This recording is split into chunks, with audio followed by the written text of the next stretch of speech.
રાજકોટ અગ્નિકાંડને લઈને સૌથી મોટા સમાચાર સામે આવ્યા છે। મંતવ્ય ન્યૂઝ પર અત્યાર સુધીનો સૌથી મોટો ધડાકો।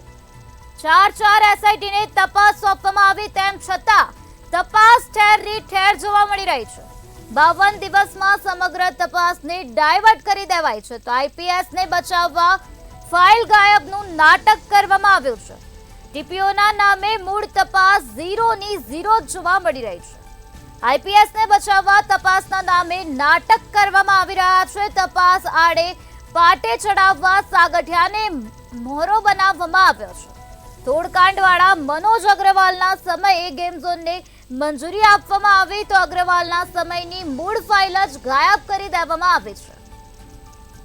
મંતવ્ય ન્યૂઝ પર અત્યાર સુધીનો સૌથી મોટો ધડાકો। રાજકોટ અગ્નિકાંડને લઈને ચાર એસઆઈટીને તપાસ સોંપવામાં આવી, તેમ છતાં તપાસ ઠેરની ઠેર જોવા મળી રહી છે। 52 દિવસમાં સમગ્ર તપાસને ડાયવર્ટ કરી દેવામાં આવી છે। તો તપાસ આડે પાટે ચડાવવા માટે સાગઠિયાને મોહરો બનાવી દેવામાં આવ્યો છે। તોડકાંડવાળા મનોજ અગ્રવાલના સમયે ગેમ ઝોનને મંજૂરી આપવામાં આવી હતી, ત્યારે મૂળ ફાઇલ જ ગાયબ કરી દેવામાં આવી છે। આઈપીએસને બચાવવા ફાઇલ ગાયબનું નાટક રચવામાં આવ્યું છે। ટીપીઓના નામે મૂળ તપાસ ઝીરોની ઝીરો જોવા મળી રહી છે। તપાસ માટે 4 સીટ બનાવવામાં આવી, તેમ છતાં તપાસ ઝીરો જોવા મળી રહી છે। આઈપીએસને બચાવવા તપાસના નાટક કરવામાં આવ્યા છે। તોડકાંડવાળા મનોજ અગ્રવાલના સમયે ગેમ ઝોનને મંજૂરી આપવામાં આવી હતી, પરંતુ તે સમયની મૂળ ફાઇલ જ ગાયબ કરી દેવામાં આવી રહી છે। ત્યારે રેસિડેન્શિયલ ઝોનમાં ગેમ ઝોનને મંજૂરી કોણે આપી? ગેમ ઝોનમાં સાયલેન્ટ રોકાણ કરનાર કોણ? તેવા અનેક સવાલો અત્યારે ઉભા થઈ રહ્યા છે। કોર્પોરેટર નીતિન રામાણીનો બચાવ કરનાર કોણ? તો બીજી તરફ મનસુખ સાગઠિયાનો ગોડફાધર કોણ છે? મનસુખ સાગઠિયા પર કોના 4 હાથ હતા? મનસુખ સાગઠિયા પર કોના આશીર્વાદ હતા? પોલીસ ઓફિસર સામે માત્ર સસ્પેન્શનની જ કાર્યવાહી કેમ? તો આજ મુદ્દે વધુ માહિતી આપવા માટે આપણી સાથે સંવાદદાતા ધ્રુવ કુંડેલ જોડાઈ ગયા છે। જી ધ્રુવ, રાજકોટ અગ્નિકાંડને લઈને સૌથી મોટા સમાચાર સામે આવ્યા છે, જેમાં આઈપીએસને બચાવવા ફાઇલ ગાયબનું નાટક કરવામાં આવ્યું છે। શું છે વધુ વિગત?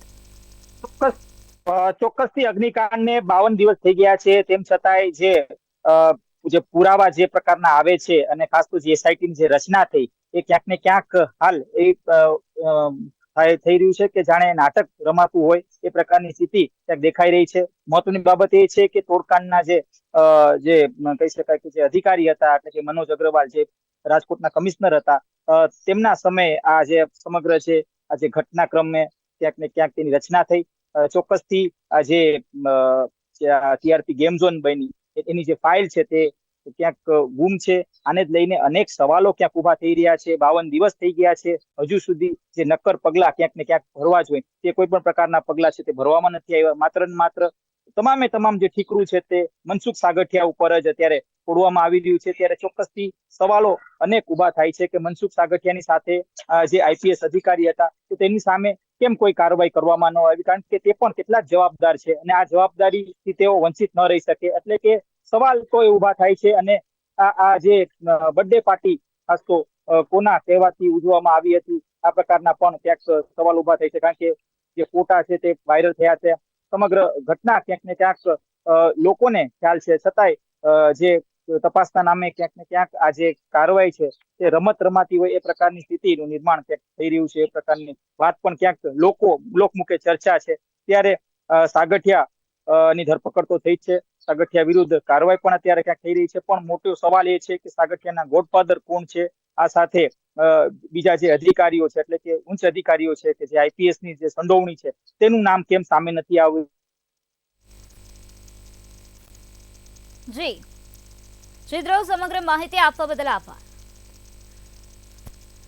તપાસ માટે 4 સીટ બનાવવામાં આવી, તેમ છતાં તપાસ ઠેરની ઠેર જોવા મળી રહી છે। તપાસ ઝીરો જોવા મળી રહી છે। ત્યારે તપાસના નામે લોકોને મૂર્ખા બનાવવામાં આવતા હોય તેવું લાગી રહ્યું છે, કારણ કે આઈપીએસને બચાવવા તપાસના નામે નાટક ચાલી રહ્યા છે।